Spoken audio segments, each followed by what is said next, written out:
Hello, and cheers, and welcome. My name is Kimberly. I have some jokes tonight.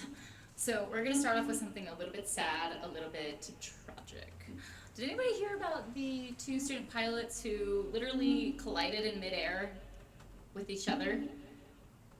I know that's not supposed to be funny, but come on. I feel like everybody who heard that news line was like, a little bit laughing on the inside from the irony, because a pilot's job is supposed to be, completely vigilant of everything in the air at all times, and it's the most ironic thing for like two pilots to just. But there's nothing funny. So there's nothing funny about this kerfuffle. Incident. Right? Let's take this seriously, guys. Two people's lives were lost, and I wonder if the school had just let the family know about on a memo. If on a memo they put two student pilots passed away in order to tell the family. Did they write that in a formal heading with Gong Show in Manitoba?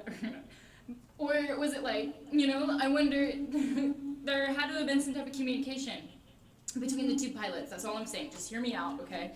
Because there had to have been. One pilot was probably like, this is so exciting, right? And then the other pilot was like, hey. And then they were both like, hey!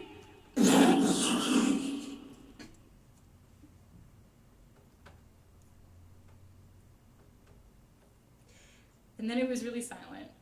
And then the pilot school had to, I imagine the school had to tell the family in one form or the other in a formal way that they did lose two pilots at the same time because they hit each other, because there's no control tower, and because the students were excited. I watched the news clip and it said that it came down to a visual issue. I could have told you that. Anyone in the world could have. I think the birds saw it happening before, but anyway, I think that the pilot school, definitely had to tell the family, just straight up, just sorry about that, and go get yourself a 2 for it, or spend time in Timmy's this weekend, you'll be just fine. I think that's how it went. I think that must have been how it went, but, never been to Manitoba, and, I don't know if I'll go now. I definitely won't fly there. Aside from that tragic incident and/or Gong Show or kerfuffle, I do have another bit that's a little bit more about stuff happening in the United States, including last relationship. It went okay. It went all right.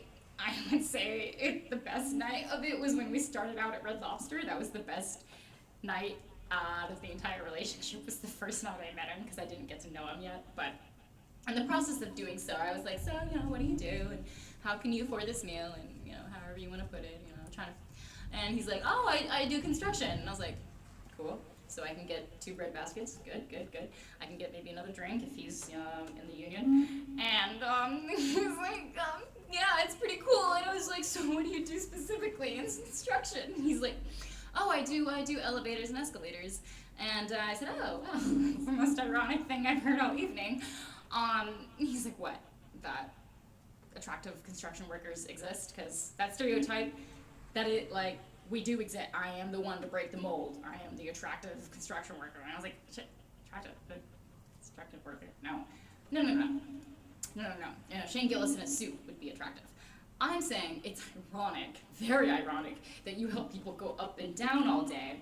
Meanwhile, for the past decade, all you've managed to do is plateau. And he's like, hey. I used to be a doorman, okay, young lady. So, and then I was like, oh, okay, nice, good one.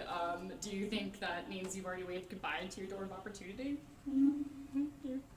Maybe a little bit. And anyways, that relationship didn't last very long at all. I don't think he was a fan of me at all, or my dark humor. It's all good.